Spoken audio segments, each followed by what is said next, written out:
Good morning, everybody. If this is the first time that you're tuning into Office Hours, my name is Nicholas. I'm an instructor at a company called the Data Incubator in the US, and we're partnering with WorldQuant University to bring you this course.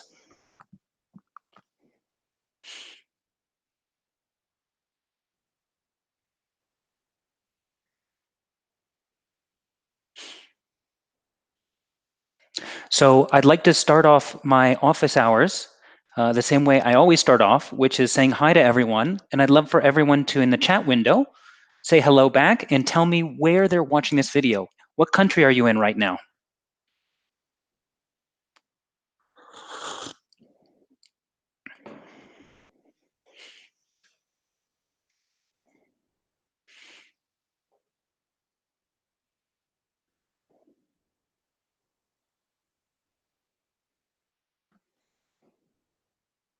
I see somebody's from India. I see people from Turkey.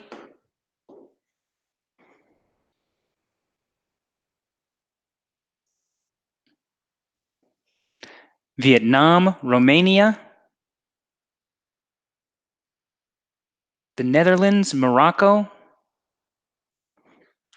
Nigeria, the Philippines, where it's midnight. Good job, Pauline, on staying awake for office hours. I appreciate it.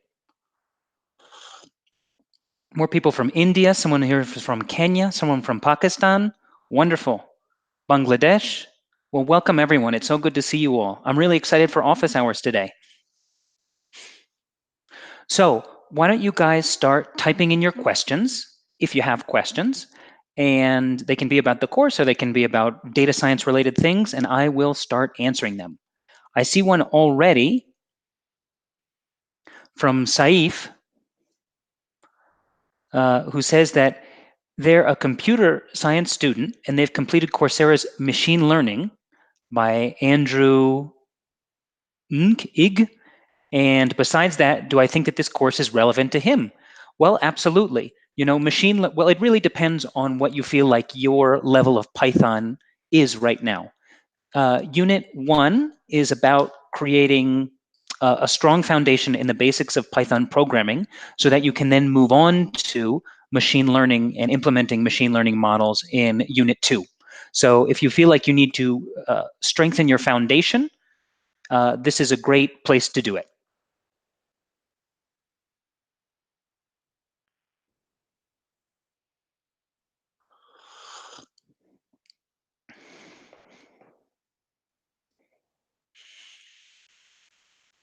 So Lori Lohman says in the sieve exercise, we're asked to create a function mark false that takes a list and an exponent to return a list containing only true or false. Yes, that's true.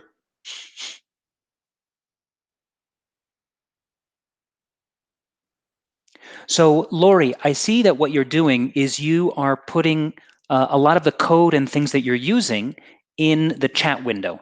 I would say that it's going to be difficult for me to answer this question in the chat window.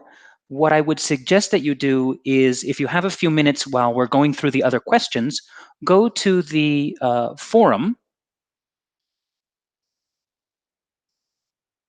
Let me just include the list. Go to the forum and put your complete question there. And that way, towards the end of office hours, we can all look at it together.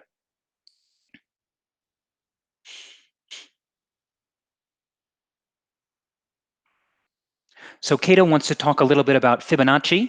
Excellent. That's one of the questions that I wanted to cover today. I saw it in the forum. I see someone here is watching from Cameroon. Welcome. Florin wants to know how you zip and unzip things in Python.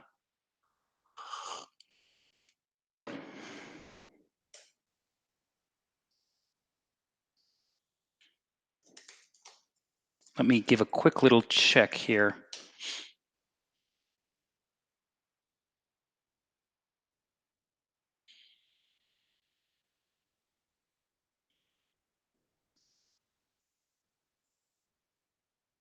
Yep.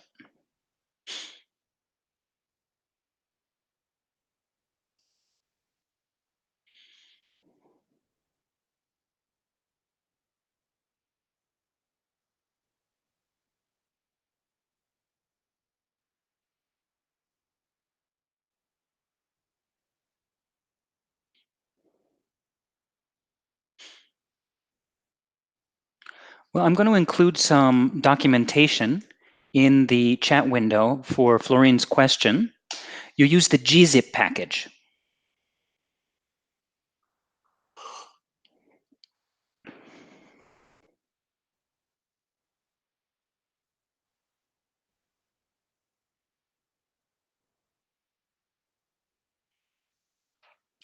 Okay, Viram has asked an excellent question. They want to know, what is the difference between list and tuple except for the mutability? Well, actually, you've answered the question yourself. It has to do with mutability. So let's take a quick look at what that means. Let me share my screen.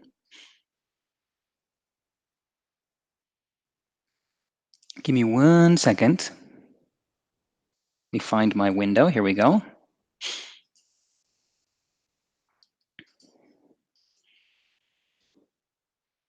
Okay, so I am here in Jupyter Hub. So this is the landing page for the course. And from there, I started my server and I'm in data course. And I'm going to click on the Python folder. And I'm going to create a new file by clicking on the new button. And in the drop-down menu, I'm going to select Python 3. So that's how I create a new, well, let's see here, always allow.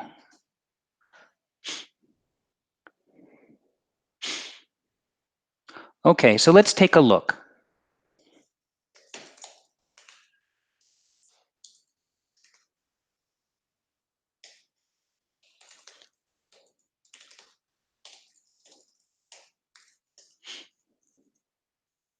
So what's the difference between a list and a tuple?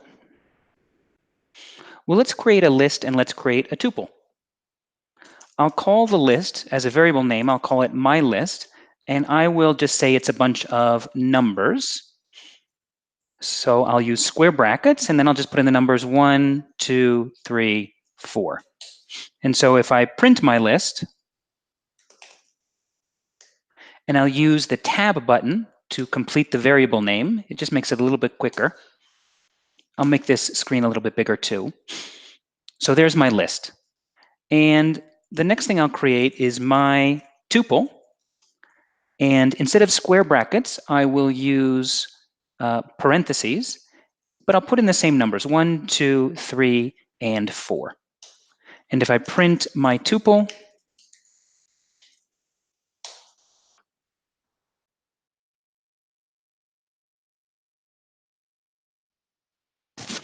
I get the same sequence of numbers, but it's in parentheses, not in square brackets. All right, so what's the difference? Well, let's talk about what's the same. If I wanted to access a given item in the sequence, whether that sequence is a list or whether it is a tuple, I will go to, let's see here, my list, and then I'll use square brackets and I'll put in the index number of the place of the item I want to get. So if I say my list 0, that means I'm going to get the first item in the list. Remember that Python is a 0-indexed language. So 0 is the first element. I can do the same thing with my tuple. The syntax is the same, and I get the same number. Now, let's say that I wanted to change one of the numbers in my list. So I'll go my list, and I'll go index 0, so the first element, equals. Now, right now, it currently equals 1, but I'm actually going to say I want it to equal 5.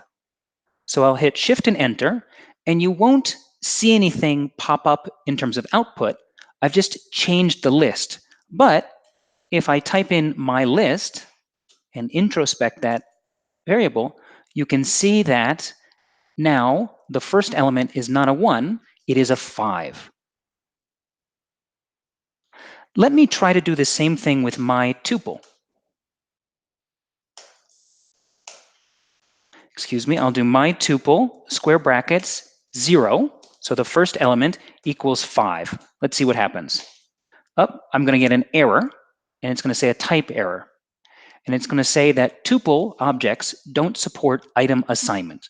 So the idea is that I cannot change an item in a tuple the way that I can an item in a list.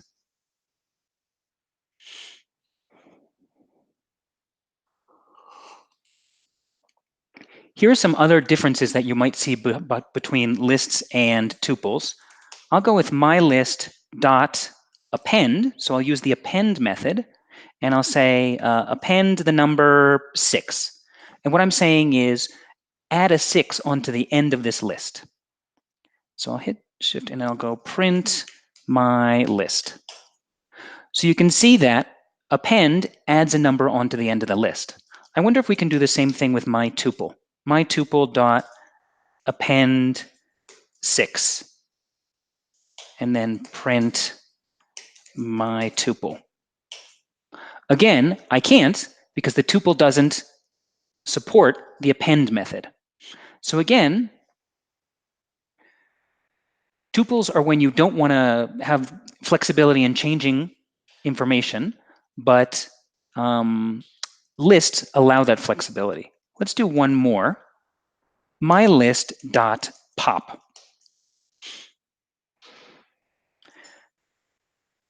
I'll hit Shift and Enter, and you see that I get a 6. And what pop means is take the last element in the list, remove it from the list, and return it to me.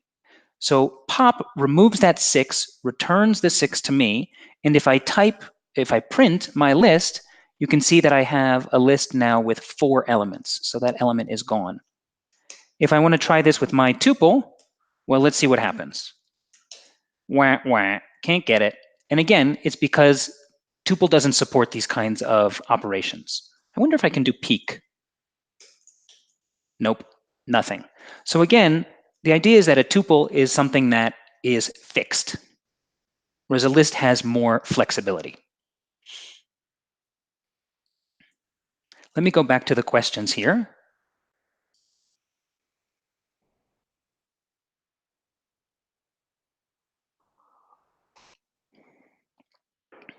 Hello from Algeria. Hello from Pakistan. Wonderful.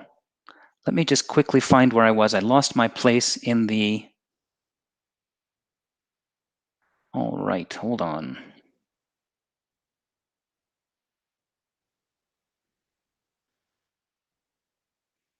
Okay, so Viram, I hope I have answered your question. Next, I'm going to go to Paul's question. So Paul asked that if you have a qualification in Python, Tableau, and SQL, are you more of a data analyst or a data science student? Well, I would say that if you know how to work in Python, Tableau, and SQL, you would be an excellent data analyst. Oh, wait, I haven't put my... Let me stop sharing my screen so that you guys can see my face. Okay, sorry, I'm back. So Paul asks, if you have a qualification in Python, Tableau, and SQL, are you more of a data analyst or a data science student? All right, so I would say that you already have the base skills that you need to be a data analyst, and you could also be a data scientist. The question is what you want to do with the skills that you have, right? If you have some experience running models or doing statistical analysis, well, then you're moving into the data science field. If it's more about pulling information from SQL servers, kind of cleaning it up, doing some basic data cleaning, and then presenting that data to a non-technical audience, that's more of a data analyst job. So I would say that you both, a data analyst and a data scientist, have those skills that you mentioned. It's just what they do with them. A data scientist would have a little bit more machine learning and statistics, and a data analyst would be preparing reports for non-technical people. I hope that answers your question, Paul. So Nyarku says, hi, Nicholas. That's me. Hello, right back at you. This is my first time meeting me, that is me, Nicholas, and do I have any knowledge of, and I'm sorry, Nyarku doesn't have any knowledge of Python, and should he download the Python software or what? So for now, you don't need to download the Python software onto your computer because as a member of this course, you can sign into a virtual computer that you access through your web browser. So what you'll want to do is you'll want to go to the website, and I will just copy and paste this into the browser. wqu-ds.tditrain.com. So once you go there, you'll log in and you'll start your server. And what that means is that somewhere in a data warehouse somewhere, a computer is spinning up, and it's a computer that you can use, and it has everything you need already installed. So you don't need to install Python. You just need to watch the videos, go through the notebooks, and then do some coding on your own. So don't worry about downloading. Okay. Kundan asked, what IDE provides good support for Python? So IDE means, what is I? Integrated Development Environment, which simply means where's the place that you type your code? I'm actually going to answer this question a little bit later in the office hours, but here are some recommendations that I have. First, you'll notice in this course that we're using Jupyter Notebooks, right? Where you're typing in code in some cells and then you're typing in notes or you add pictures in other cells. And a Jupyter Notebook is a great IDE to start, especially if you want to move things around, if you want to add explanations, if you want to create a report. It's a great start. Some other options which have been recommended to, and in fact, I should say that I use mostly Jupyter Notebooks. Beyond Jupyter Notebooks, here are some options, and I will paste them into the browser. One that's often recommended to me is PyCharm. And another good IDE, let's see here, we have PyCharm, notebooks. There's one, and the reason I'm mentioning this one is because it's free and it has a good community around it, is Sublime Text.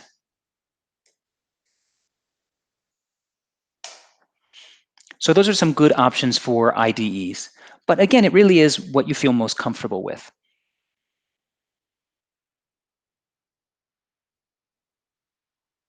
So I have a question from Aaron.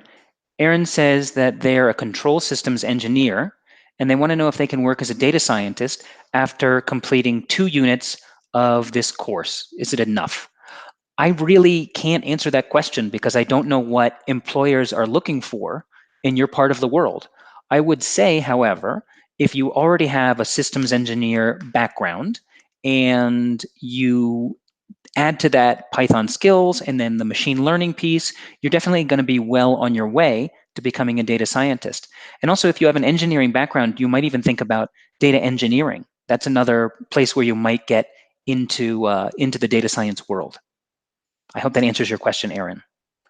All right, Andre is saying hello from Indonesia. Welcome, welcome. Let's see here. Ayodeji from Nigeria, welcome. Andre makes a good point when we were talking about IDEs, that if they've installed Anaconda on their local machine, it includes an IDE called Spider, which is another good option. Joy says hello. Joy, it's good to see you again. Philip from Nigeria, hello. Akash is talking to us from Punjab, India. This is amazing. So, okay, I have a message here from Quack who says that they used R for almost 3 years, and now it's a bit difficult to switch to Python. Do I have any books or documents for recommendation? And they end by saying they're a data analyst and a business analyst. Well, that's great. First of all, I just want to say I think R is a great language to use. And when it comes to using Python and transferring your skills to Python, I would recommend that you take this course and that you keep going through this course. And that will give you a lot of the tools that you need. Let me see if I can maybe recommend one more book. Let me look for one.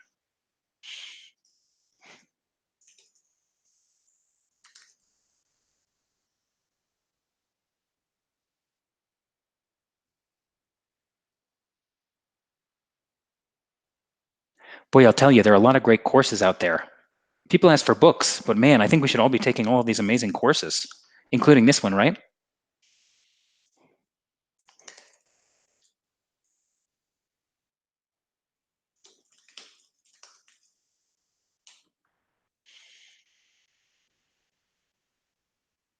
Yes, this is the one that I'm thinking about. This is by a great person to follow on Twitter, if you're interested, Vanderplas, and he has Python for Data Science Handbook.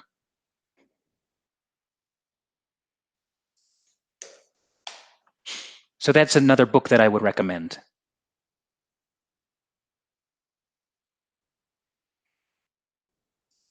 Saif asked if I can explain some of the use cases of function closures. Saif, can you tell me which notebook you're referring to so I can have some context? So Pauline, Arthur says hi from Uganda. Hi, Uganda, or hi, Arthur from Uganda. Pauline says, if tuples are not as flexible as lists, then when would you want to use a tuple instead of a list? That's a great question. Well, the answer is when you put information somewhere and you don't want to have anyone mess it up. For example, I might have a series of file paths and then a series of file names, and I need to have access to both of those at the same time. And I want to make sure that once I pair them together, they don't get separated or they don't get overwritten. And so that's where I might use tuples just to make sure that everything stays in the right place.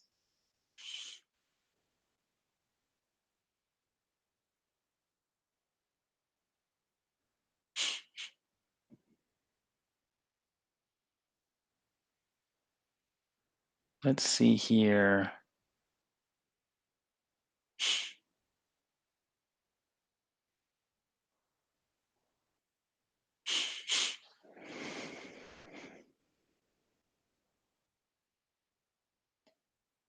Oh, well, Saif has a great answer to Pauline's question. He's saying that if you have 2 points, you can keep them safe in tuples.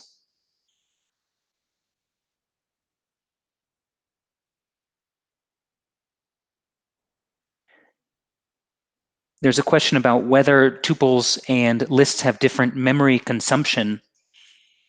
You know what? I don't know. Let me look this up. I actually don't think there's a difference, but let's check it out. Tuples and lists in Python. Actually, let's just go memory.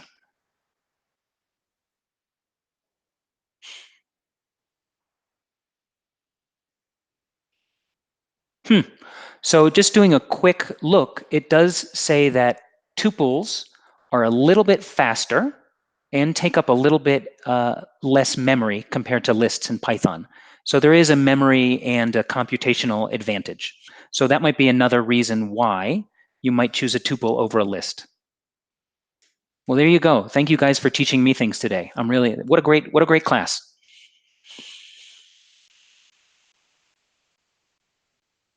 Ooh, so Florian has an excellent question. How do you add pictures to a Jupyter notebook? Well, let's do that right now. Let me share my screen.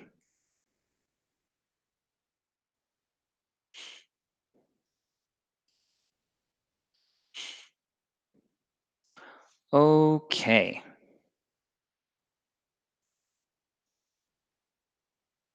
I'll scroll all the way to the bottom and I'll go, how do you add pictures? All right.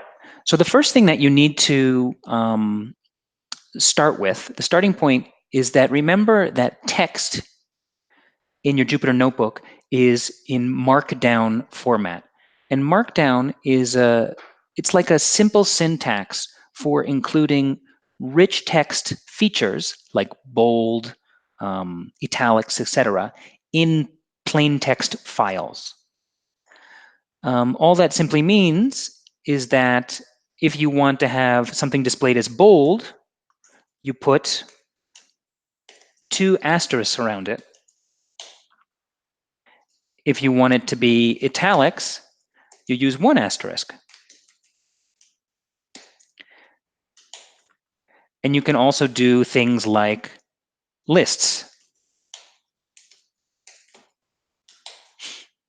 So those are just some of the features that you can put into, you can use with Markdown. Now, let's talk about images specifically. The syntax for an image is exclamation point, and then the path to the image. Actually, no, wait, let me think about this again.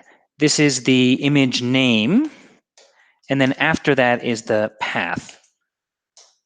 Okay, so you can see here that nothing is going to appear because I don't actually have a path to the image. There's no image that's being pulled into the notebook. So let's add one. I'm going to go back to the file system, the file tree, from which I created my Jupyter Notebook. And I'm going to click on Upload. And I'm going to go to my desktop, and I'm going to upload a PNG file. So I'll click Upload. And now I have this file right here. So it's in the same directory as the notebook that I'm running. Let me just copy the name. And I'll click here. Yep. And what I'll do is inside the square brackets, I'll just add a title for the image. And then after, I have the file path inside the parentheses. And I hit Shift and Enter. All of a sudden, this image of a crate of eggs is now in my Jupyter Notebook.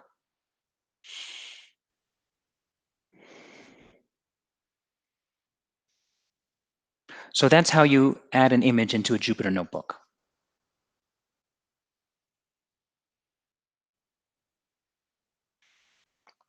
I suppose the next question you are asking is, why on earth does Nicholas have a picture of eggs on his desktop?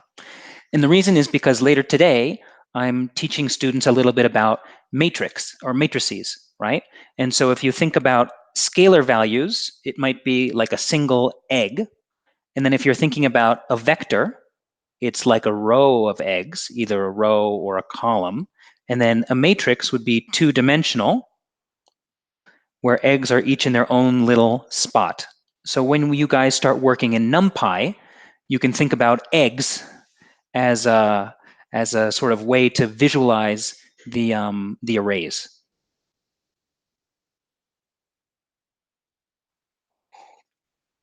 Arthur asks, are there timeline or deadlines for the mini project exercises? So all of the mini projects need to be done by the end of the course. And in order to have passed the course, you need to get above 0 on every single question in the mini projects. And if you want to pass the course with honors, you need to average 0.9 or better on all the questions for the mini projects.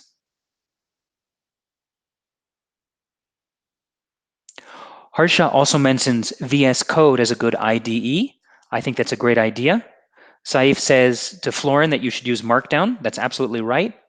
Son asks, why don't we use Spyder as our IDE? Well, the reason is because we like to have both explanation, images, and breaking up the code into sort of chunks so that it's easier to digest. And that's why we use Jupyter Notebooks.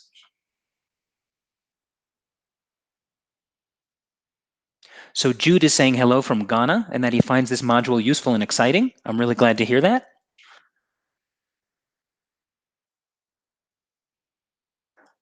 Cato wants to know if there are remote jobs for data scientists, and could I talk about some of those jobs?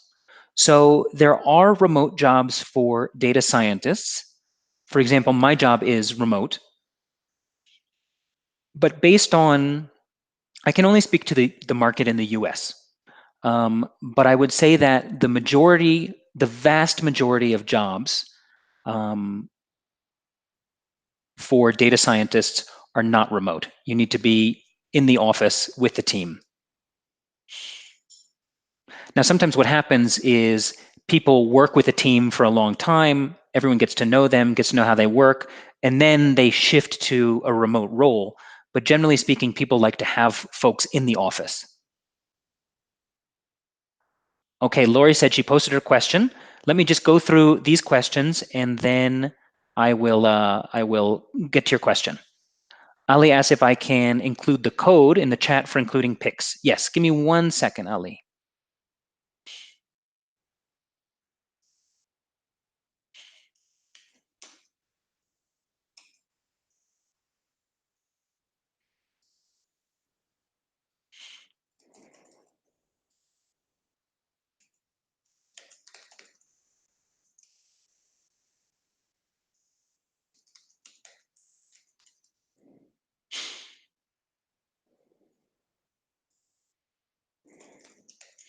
Okay.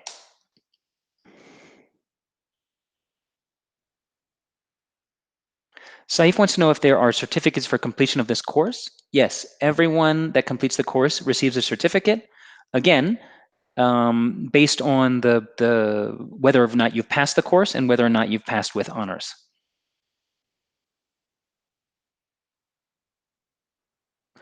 Harsha wants to know whether there is a way to install new packages in this Jupyter Hub.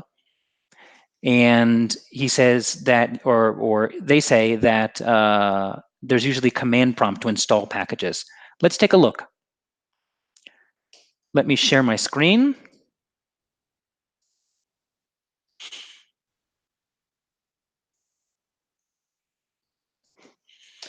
Here are my eggs.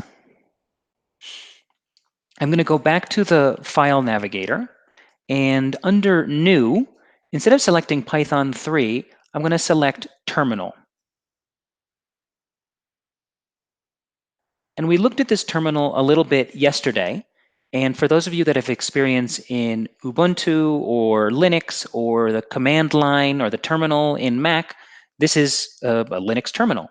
And you can install new packages using this command line. So for example, if I type in the command conda list and hit enter, it says no module named conda. That is strange. Give me 1 second. CD.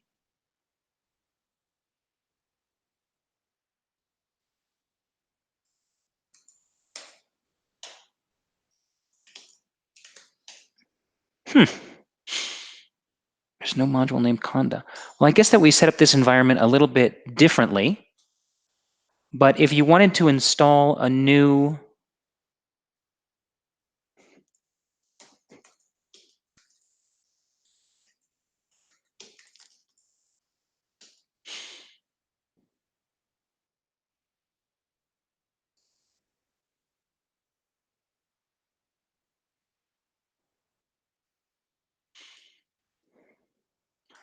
let me see if we have pip installed here. Yep. So you could pip install things as well. And I'm going to be honest with you.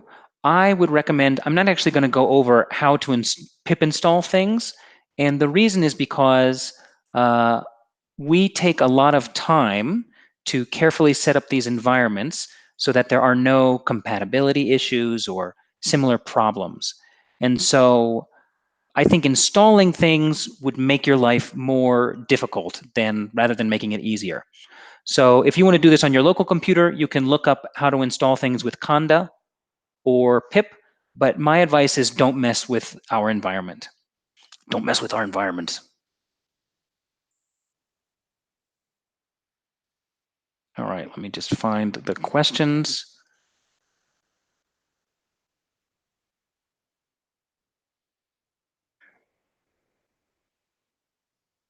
Happy asked a question about modulo division, and Debreshi answered it, so thank you very much.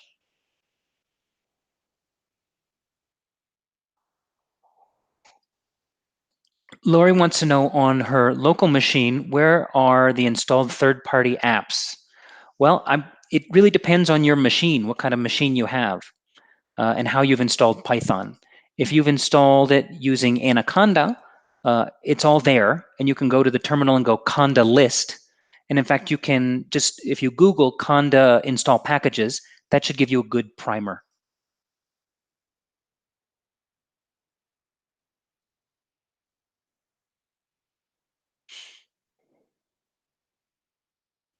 So Rajesh says that they are a big data Spark developer and that they know machine learning and that they want to be an AI deep machine learning specialist. Is data science a good path? How can I move to AI after learning data science? Well, I would say that data science and AI are essentially, I couldn't tell you whether AI is part of data science or data science is part of AI, but it's basically all the same playground. So if that's what you want to do, then you're definitely in the right neighborhood. So Robius wants to know how many classmates are in this course. I don't have an exact number, but I would say that there are between 5,500 and maybe 5,700. So it's a big course. And then right now, there are about 64 people watching this video.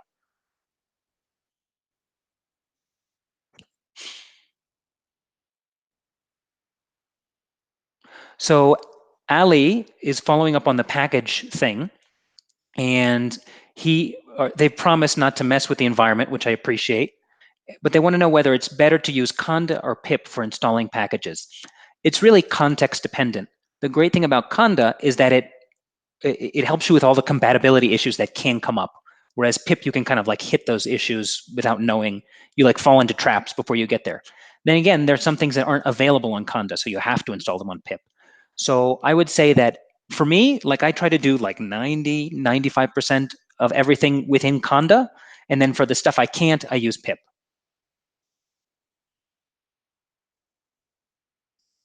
So Imarv is saying hi from the Philippines, and they're also up late, so welcome. Happy wants to know whether it's possible to add such kind of exercises for all the topics. Well, let me know which topics you're asking about.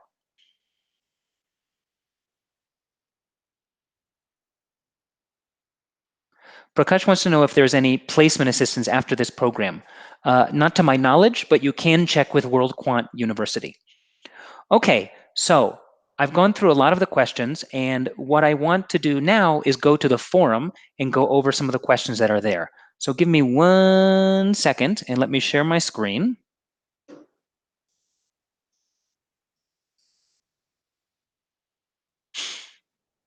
And from there, I'm going to go to the forum. Just going to refresh here.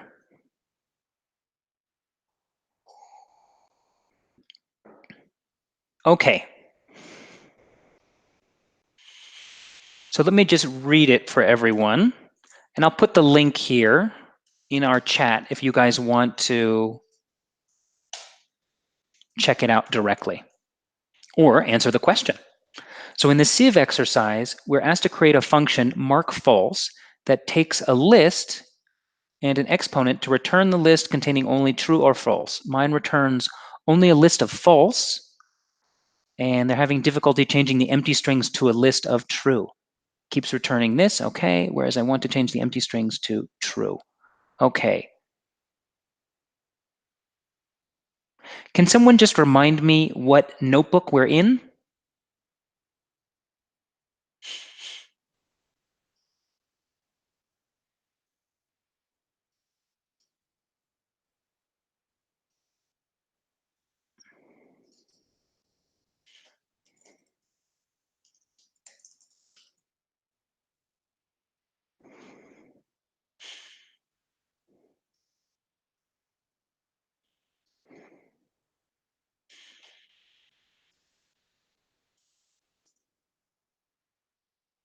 Notebook 3. Oh, IP. Okay, hold on 1 second. Let's go to IP. So I'll go from mini projects to IP.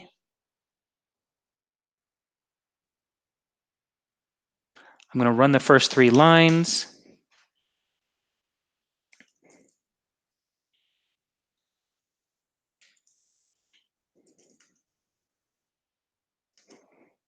I'm just going to find where we are here.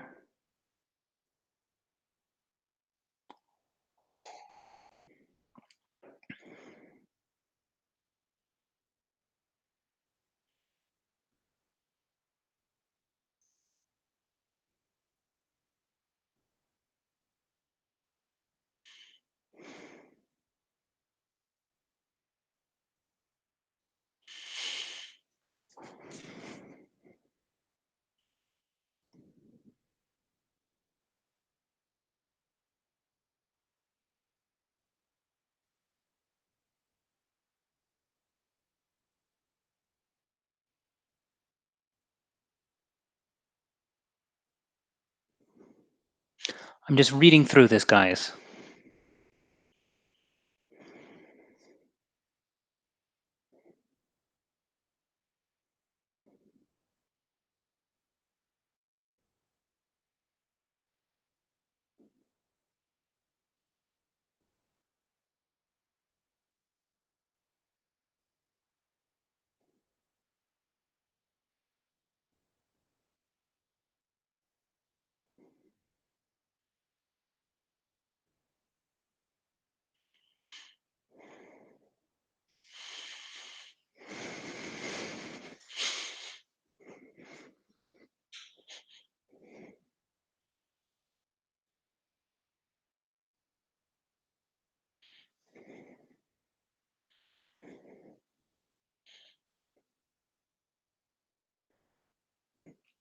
Okay, so let's take a look at the code that you have written.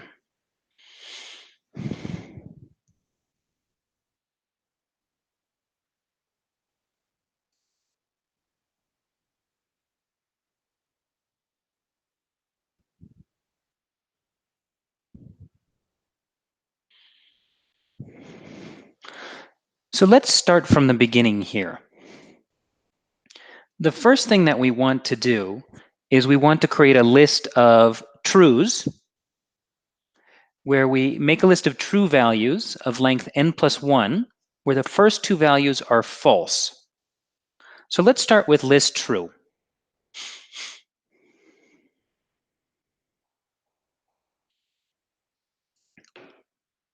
Now, live coding can always be a little bit difficult, but let me just see if I can do it together.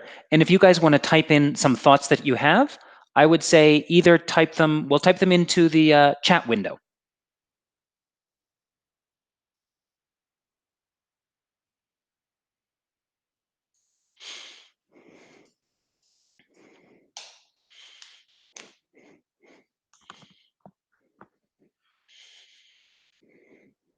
So the first thing is I need to create a list. So new list.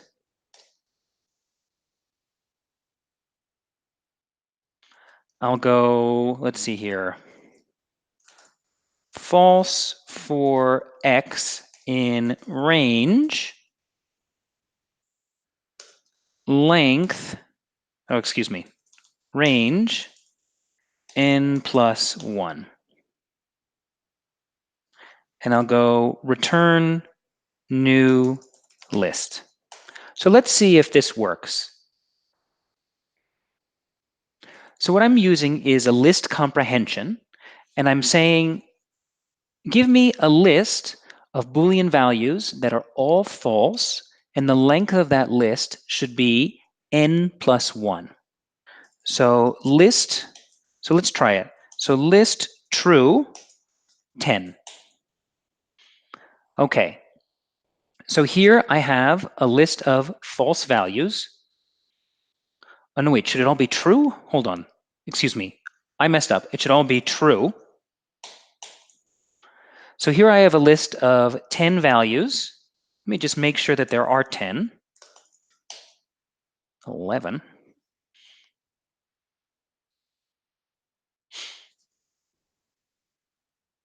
Well, that's good because I want it to be n plus 1, right?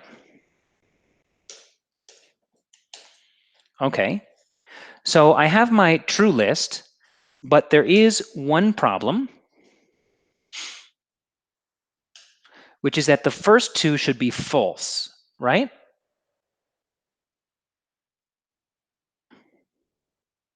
So I would go new list 0 equals false, and this gets back to the list when we were talking about lists earlier. I'll go new list 0 and new list 1 both equal false.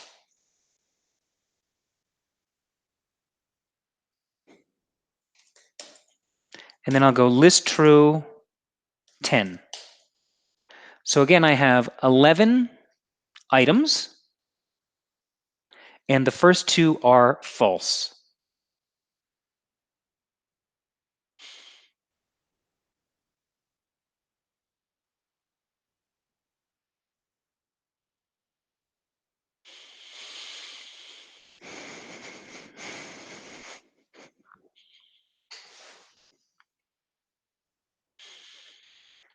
And so this is the list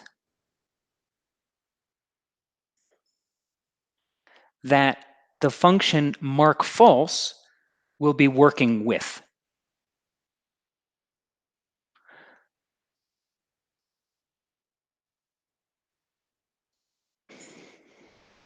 Okay, are there any questions so far?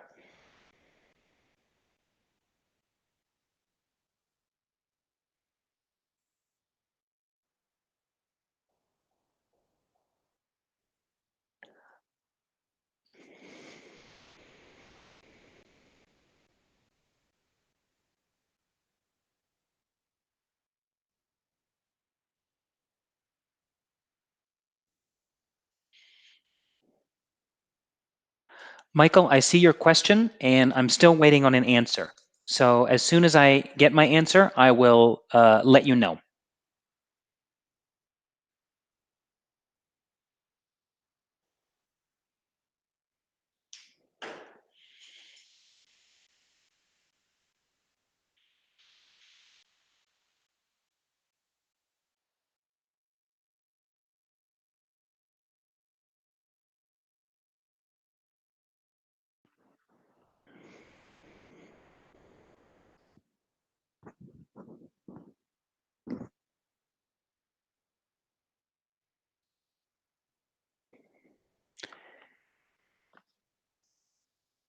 Florine gave another good coding option for creating the list. It totally works.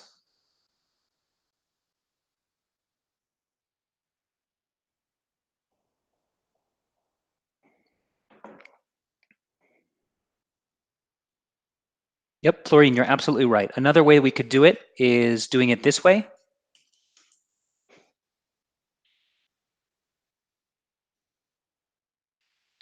We could say new list equals true times n plus 1. Same thing. So we'll stick with yours. It's a little bit smaller, so I think it's more elegant. All right, so the next thing we need is markFalse. So the first thing we need to do is we need to define markFalse.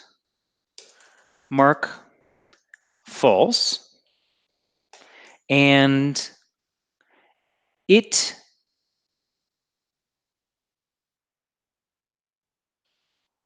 I'm actually going to do a quick change. I'm just going to call this, no, we'll just call it accepts two things. It accepts we'll call it my list and P. And I'm actually going to change the variable name within the body of the list true function just to have a little bit of consistency. Okay. So then I'll add the colon and enter.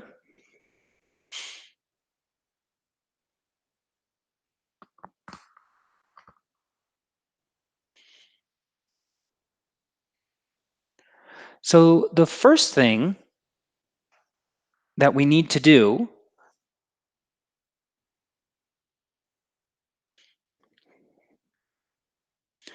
let me think about this.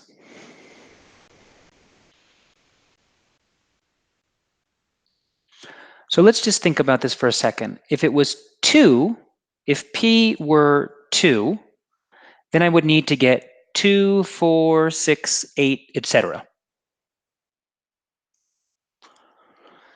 But Python indexing is a little bit different. So I would need to get all of those values minus 1.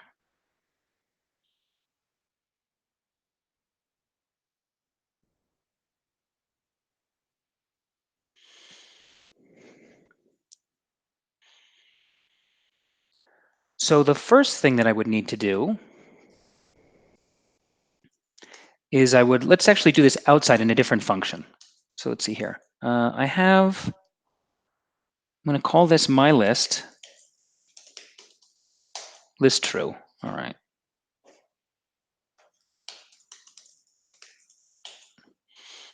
Great. And so if I had 2, if P equals 2, Then I need to get a list of all of the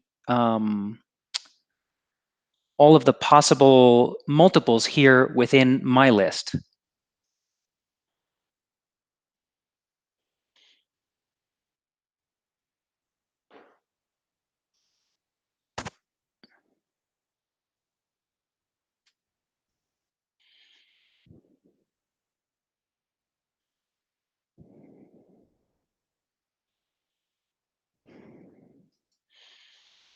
Well, let's see what's happening with the program here, the function that you've written. Oops.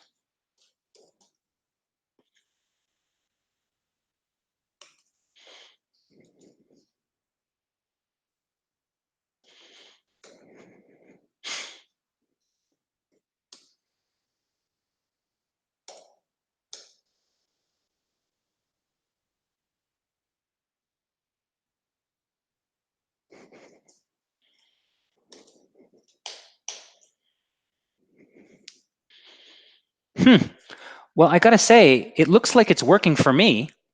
0, 1, 2, oh, excuse me.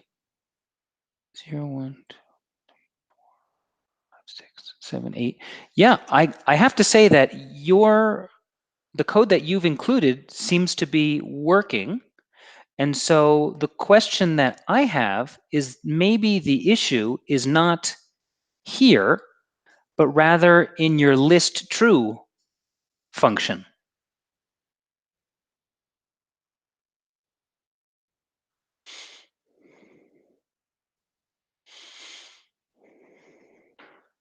Am I misreading this? I ask myself.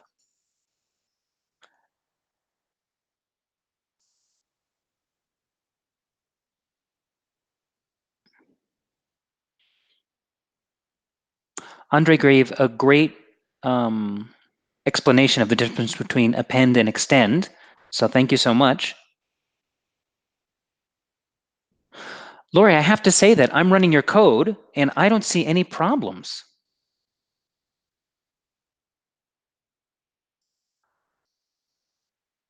I'm going to go back to your question.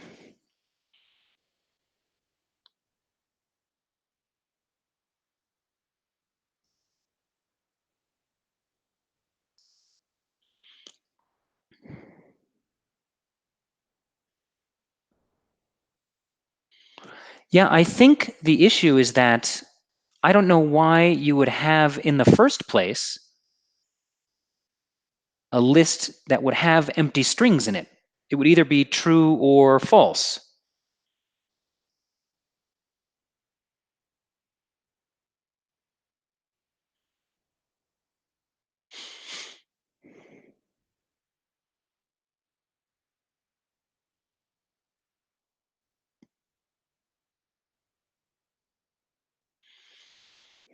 Let's go over Lori's code because I actually think it's great. So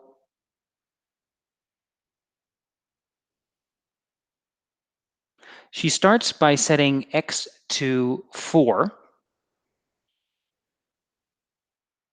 And then she has a while loop, right? And she's saying, as long as x is less than basically the length of the Boolean list, Boolean list x equals false, okay. And then you add 2.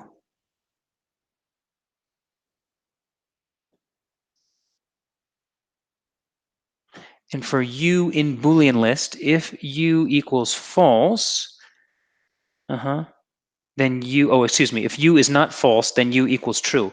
Well, here's my one question. What if we change the number, right? What if we don't do 10, but rather we have, what if we don't do 2 as our n, but rather 3? We end up with the same thing because here you haven't you ask for p as input, but you never use p in your program.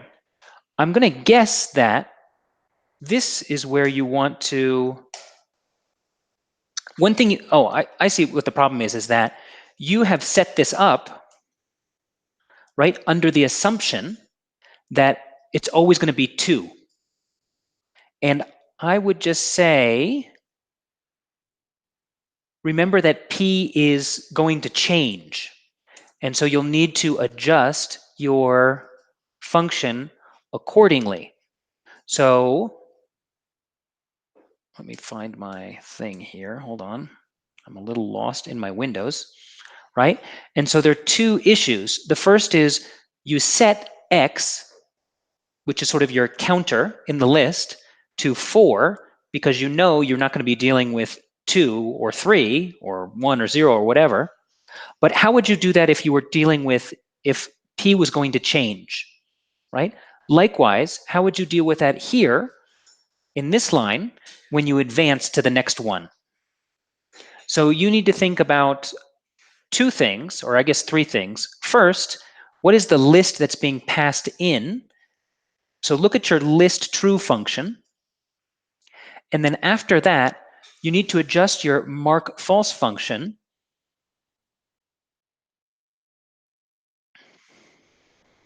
so that it's flexible enough to handle a P that's not 2.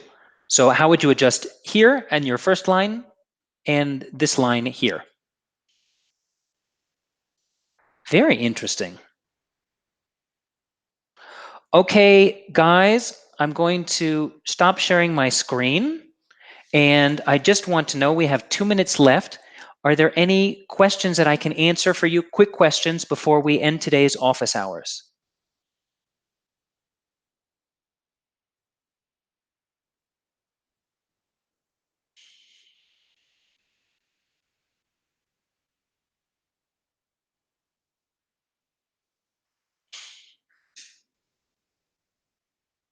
So Ali wants to know if they can access office hours later. Yes, you can always use this link, right? The link you're watching on now, to be able to watch it later on YouTube. Florine wants to modify image size in Jupyter Notebook. Florine, I don't think we have time to get into it, but you can, and it has to do with how you set the parameters. But honestly, I would just say Google it. You'll get a better explanation than one than I could ever give. Any other questions?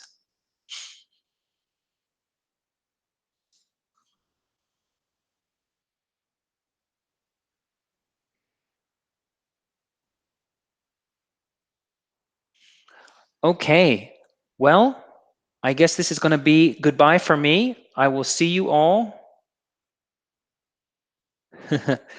Joy, that was Lori. That was Lori. And Lori posted her answer in the forum. And so if you want to continue the conversation, a great place would be to do it in the forum. And I included the link here in the chat, but you can also just go to the forum and interact directly there. All right, everyone, take care, and I will see you all for our next office hours, which will be tomorrow at 4 o'clock New York time. Take care and keep on crunching those numbers.